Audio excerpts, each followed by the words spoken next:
AGBA stock analysis next week, 6th of May and onward. Is it a buy or not? Watch this 1 minute video till the end to find out. So, AGBA Group Holding Limited stock sitting at 340, 1.5% up for the day.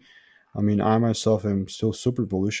We have a proof of concept that the price wants to go up. So I'm trying to milk the most that I can of the trend. So let me show you how I'm going to actually do that. But for context, I'm using my strategy system that's previously given me thousands of wins 2023. It's only yellow bit because it's the truth and I've documented everything. So with AGBA,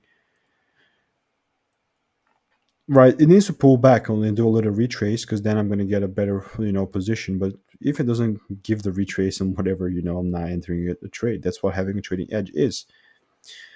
So if it just continues to go up, don't care. You can do whatever you want. But if it pulls down and then gives me the rules here, then I'm also pretty bullish. So it's not that big of a deal. So that's exactly what I'm waiting for. It's not financial advice. Just waiting for my rules to be met. For a 100% free course, check the first link in the description. These are the ratings of the course, so you know it's good.